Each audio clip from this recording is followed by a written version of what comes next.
Higing ka-espadahan.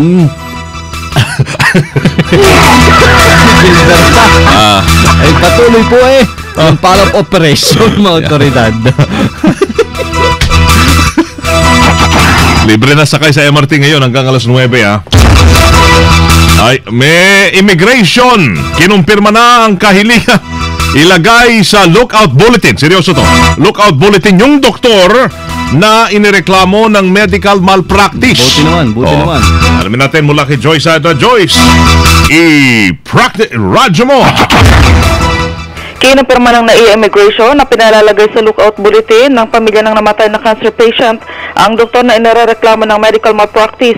Kaugnay ito ng pagkamatay ng Ateneo cum laude na si Keitan matapos umailalim sa stem cell treatment ni Dr. Antonia Carandang Park. Sinasabing si Dr. Park ay hindi lisensyadong doktor sa Pilipinas.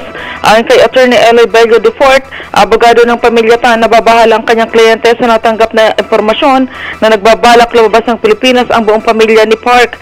Sa ngayon ay naharap si Park sa kasong paglabag sa Republic Act 2382 o illegal medical practice sa Tagaytay Prosecutor's Office. Kasama mo sa NAIA para sa DCXL 558 Choice Adra Tatak RMN. Meron po mga sugatan mga sama sa Sulu Encounter ang dinaranas sa Zamboanga City. At may balita live sa kasamang Bong Simbaho na RMN Zamboanga. Bong, i-radyo mo.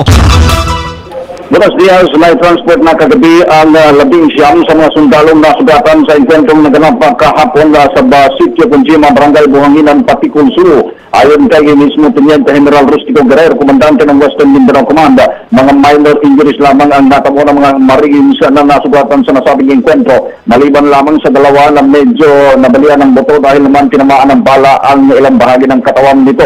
Nadala na rin at nasa ligtas na nakalagaya ang dalawang mga opisyal ng 2nd Marine Battalion Landing Team na siyang nanggulo sa sagupaan laban naman sa grupo ni Commander Yasir Regasan sa Sitio Conjima kung saan pilit nilang gawing umakog ulit ang naturang kampo na inukupahan ng mga sundalo at nauna naman nakuha mula sa grupo ni Yasir Regasan. Sugatan rin sa nasabing enkwentro si Commander Regasan at patuloy pa rin sinasagawa ang pag-pursue operation na laban dito sa bandidong grupo sa Patikul, Sulu. Ngayong umaga ay lumipad na mula sa Edwin Andrews Air Base patungo naman sa Patikul ang kadagdagang MD-520 attack helicopters ng Philippine Air Force para naman tumulong dito sa mga Marines sa kanilang pagtugis sa nasabing mga bandidong grupo na nagkalat-kalat na ngayon sa nasabing lugar naman ng Patikul. At sinabi naman ni Teniente General Guerrero na hindi na titigilan ang pagtugis sa mga bandidong grupo dyan sa Patikul, Sulu hanggat nandyan pa ito at patuloy na nagsasagawa naman ng karasan sa nasabing probinsya. Mula rito sa Zamboanga City, kasama mo, Bong Simbahon, Tatak, RMN. Salamat, Bong Simbahon. Diretso na tayo sa eSports. EZXL Bulat Palaro Basketball pa rin. Basketball! Ito na! NBA. Paano Ano? PBA. PBA na sila. Ay, sigaw dyan. Meron po si parang Ray na sigaw dyan. PBA. PBA, meron. PBA! PBA! Parang palayo lang Sabagay, pareho rin may mga mura-mura niya. Napanatili po yung talk and text tropang texters ang malinis na 12-0 win-loss record sa pagpapatuloy pa rin ng PBA Commissioner's Cup semifinals na po. Tinalo ng texters ang Rain or Shine Elasto Painters sa score na 94-87 sa Game 2 ng Best of 5 series. Umiscore ng 20 points si talk and text forward Ranidel de Ocampo habang nagtala naman ng 16 points si Bo Belga. Ayan, para sa Elasto Painters. At sakaling manalo naman ang Talk and Text sa Biyernes, papasok na sila sa PBA Finals kung saan makakalaban nila ang mananalo sa pagitan naman ng Sunmig Coffee Mixers at Air 21 Express. Lagi talagang pasok ang Sunmig, ano? At, well, hopefully, depende kung sino mananalo. Ayan. Alright. Thank you. It's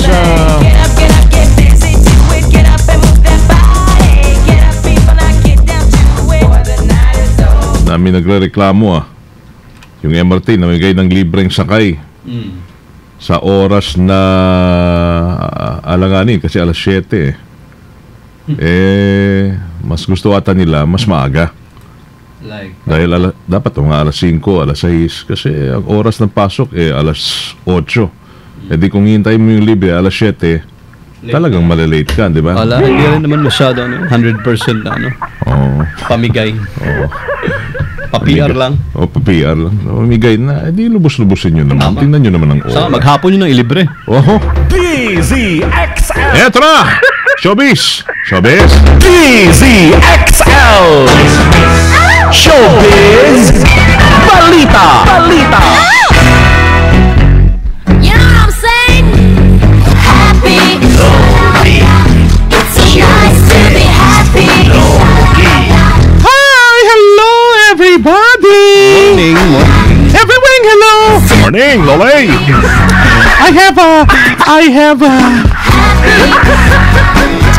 I have two hands, the left and the right.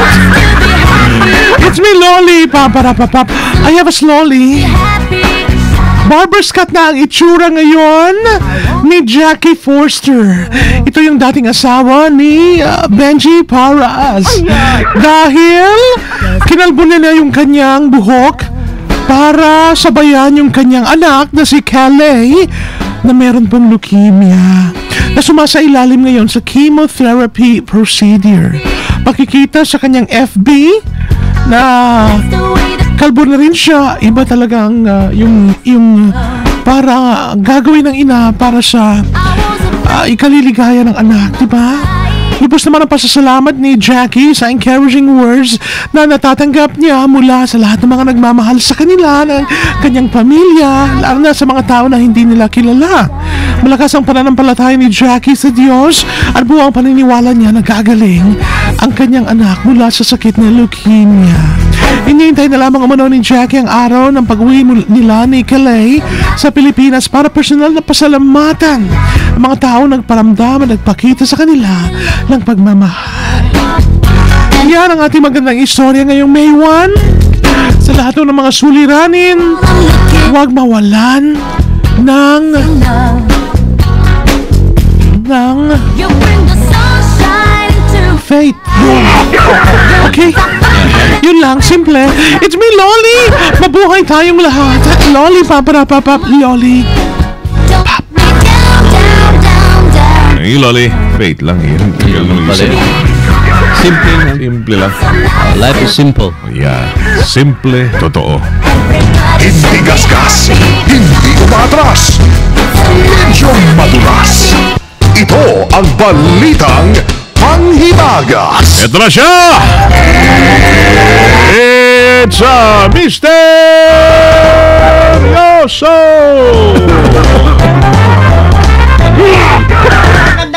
Magandang umaga. Ito na po ang ating balitang panghimagas. Ito, bagong-bago to. Latest na latest ito. At ito ay para sa mga karamihang gumagamit na sa atin ng latest na gadget. Ayos yan.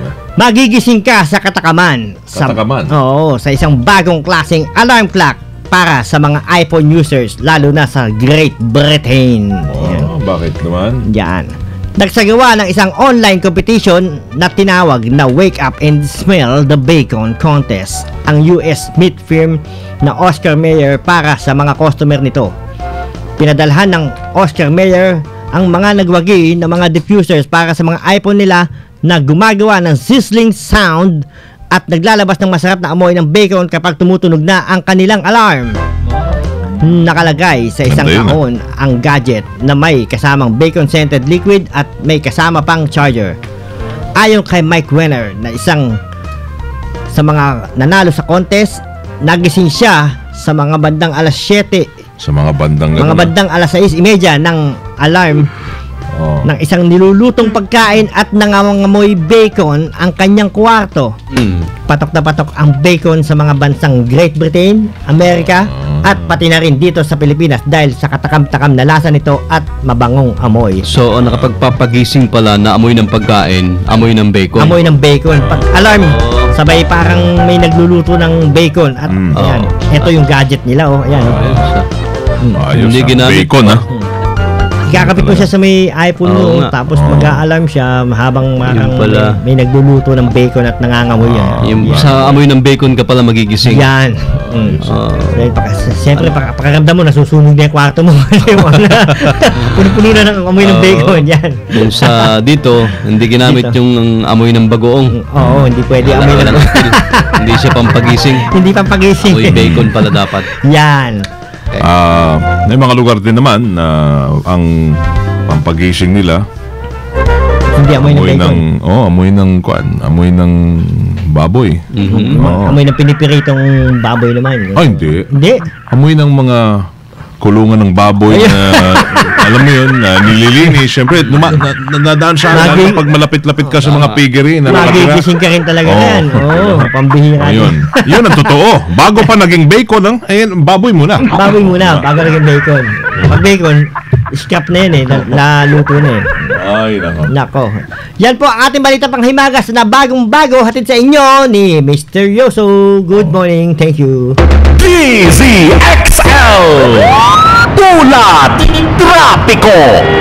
Alright, alamin natin kung saan heavy at easy ang daloy ng mga tao ngayon. Tao. Di ba minsan, hindi lang naman nasasakyan ng traffic di ba? Tao rin. Oh, may Human traffic, di ba? foot traffic. Kaya nga may tinatawag human trafficking. Patay. Bye! Morning! Good morning. Di ba? Buddy. Good morning. Is it true? Motorista. Is it true? What? Is it true? Is it true? What? There's human traffic? Human traffic. Di ba? Yeah. Walang pinagkaiba sa sasakyan, lalo pag nagmamadali ka, tapos pag nasa sidewalk ba, ang mamadali ka. Siyempre, overtake mo yung ibang tao, di ba? Ganun din, traffic din, di ba? Pero, Meron din yan. pero kailangan yung traffic na yan sa negosyo. Sa negosyo. Kung saan mas maraming tao, doon ka pupwesto. Oo. Napaka Maganda yan. mahalaga. Parang yung ginagawa mo, Rambo, di ba? Ah, Kung saan maraming chicks, doon ka pumupwesto. Tama. ayaw ni ganyan. Ha? You agree? Ay, Do not. ay, yung gaganda. Doon tayo pupwesto, doon sa mga, para malaman natin kung mabagal o matulin ba ang takbo ng mga sasakyan kasamang body. Okay. Okay, dito sa kahabaan ng Commonwealth Avenue ay tuloy-tuloy maluwang ang usad ng mga sasakyan dahil ngayon ay holiday, siyempre. Labor Day. Maluwag naman, siyempre. Oo, maluwang talaga yan kapag Labor Day. Ang masikip ngayon, malamang yung mga sinihan. Mamaya. Mamaya, yan, sa mga mall, lalo na. Maraming mga kababayan natin na pupunta dyan sa mga mall. Sa Amazing Spider-Man. Yung mga ganyang... Webes pala ngayon. May bagong palabas. Oo. Anong palabas kasama mo? Papanood nga yung Superman. Hindi mo ano yun? Hindi ko Bago. napanood yan. Bago? Part 4 na nga eh. Oo. Pero ang daloy ng trapiko naman dito kasama mo ako sa usad ng mga sasakyan ay maluwang. Magkabilang panig to hanggang sa makarating sa Pilcoa Electrical Road, maluwang. Sa EDSA, maluwang din ang usad ng mga sasakyan. Ika nga ng mga may kasabihan, pwede ka maging magpatintero sa lansangan. Yan ang mga bukang bibig ng ilan sa ating mga kababayan kapag maluwang yung kalsada. Pero ingat lang, dahil Commonwealth Avenue, meron silang speed limit na takbo 60 kilometers per hour lamang yung mga motorista na tumatahak yan sa naturang lugar. Napag-usapan yung mga pelikula. Mga bagong palabas. Bakit wala na tayong mga pelikula ngayon na parang yung mga action movies ba yung mga pinapanood mo dati? Yung mga title ng mga title na ano ba mga title dati? Sa title pa lang talagang mabigat na eh. Mabigat na eh. Oo, naalala mo yun? Yun. Mga pelikula ni na Just Tony Alarcon, mga ganun. Yan. Mga Bong Revilla. Wala nang sumunod kay FPJ. Ba't wala nang ganun? O kaya yung mga makasaysayan or makasocial, mga based on social, like May 1 ngayon, dapat Kasi- merong mga about labor. Kaya wala nang sumunod paring Weng. Oo. Tumakbo na lahat ng mga yun. Pumasok na sa politika eh. Kasi alam na nilang, wala na. yun na eh. Yeah. Pumasok na eh. Oo. Sa politika. Oo. Mga alias pogi. Yan, mga ganyan. Wala ganun, ha? Oo. Si Governor ER, di ba? Nasa politika na rin. Si Golden, ano yun? Boy Golden shoot. Boy. Golden Boy. Wala na. Wala na action ngayon na pwede na action Wala na movies. action pelikula. Na Pilipino. Leon Guerrero. Ang madami yung mga titlo. Lumang-luma na yun, bay. Oo nga, tama. Oo, lumang-luma na. Yung senador din yun, di ba? Oo, sila yun. Yung senador din, di ba? Oo. Kape pala, no? Mga pinapanood natin, napupunta na. Kaya wala na action Senado. movie. Oo. Tapos yung mga senador naman, mga politiko, dapat mapunta rin sa larangan ng pelikula. Oo. Palitan lang. Oo, meron din ganyan, Yung di mga ba? senador na bang nag-artista? Oo, yung Meron na? si Bam Aquino. Mukha lang artista. nagkuhan pala yun sa Cebu, nagkunyari pala. Hindi pala pelikula yun. Oo. Coseteng, di ba? Nicky Coseteng. Oo. Dating senador. Ayun, gumanap din. Oo. Umanap din. Pero talagang ang laging parang artista ang dating, sino ba? Ang artista ang dating. Yung mga artista ang dating. Ano tayo lalayo? Tayo na yun. Si Rambo Labay na yun. Okay. Rambo Labay. Bye. No objection, Your Honor. Sige na, tama na. Oo. Mo, TTO mo. Ang aking MOTTO ko, andun ko yan kay Joby D. Guzman at kay Professor Eric San Juana na laging nakikinig ngayon. Lalo na ngayon, Labor Day. At si Ray Tisoy Argana. Mga kasama natin yan, sana buhay. Ang aking MOTTO ko o motto, we would do well to slow down a little, focus on the significant, and truly see the things that matter most. Ba, grabe naman yan. Sakit sa Political statement. Dapat yan yun sa, nandun yan dapat sa speech ni Obama ng isang araw. Sige, bay. Tagalogs, bay. Ay yung Tagalog kasamang Weng Buddy, makabubuti sa atin na maghinay-hinay o dahan-dahan, tutukan ang may kabuluhan upang makita ang mga bagay na mahalaga sa buhay. Yan.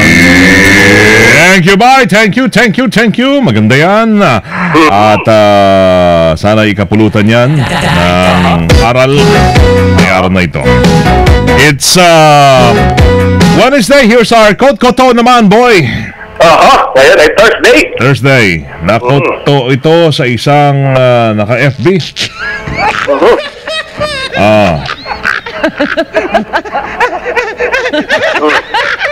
Huwag mong maliitin ang mga taong tanga. Uy. Pagdating sa pag-ibig. Dahil kapag sila ay natauhan, sila ang pinakamatalinong taong hinding-hindi mo maiisahan. Ano ba yun? Malalim din. Lalim din, ha? At saka, eto pa, may pahabol. Quote ko to, ultimo. Ang kagwapuhan ay hindi nyo makikita kung saan-saan. Dahil hindi naman kami ni Buddy pag-alagala.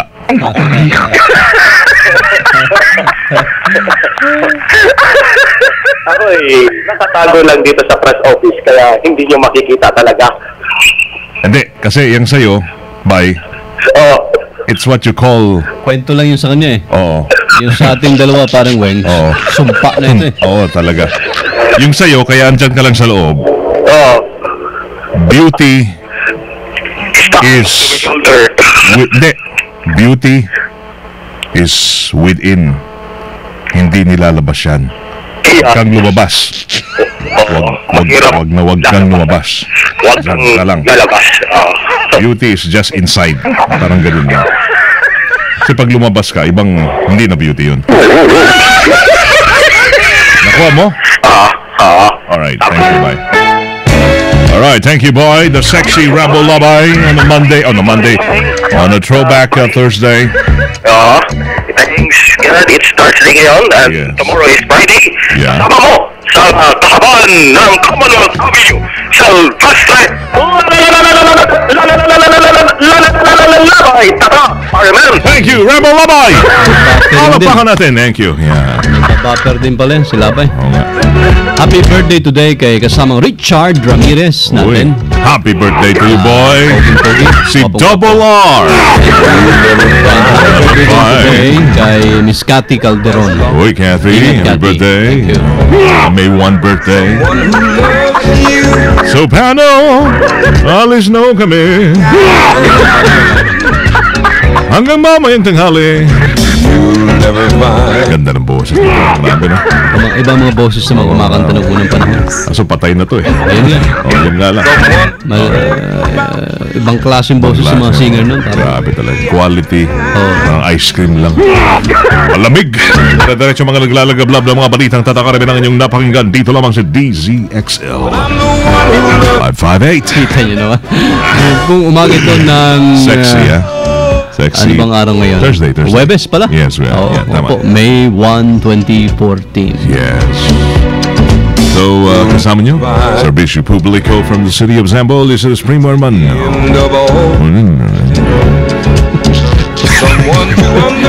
Embedded din ang pangalan mo. Kinakain na yung sinasabi. Embedded. Okay. From the province of Occidental Mindoro. Mabuhay. Si Body Bars. Parang wala lang, ano? Yung mga sexy, mga adlib-adlib na ganyan. So, thank you. Thank you. Kami ho ay Tatak! RMN. Naglalagablab na mga balita. Oh, yeah. Happy birthday! Subayin niyo ang 15 minutong kalipunan ng mga pinakahuling kaganapan sa kalakang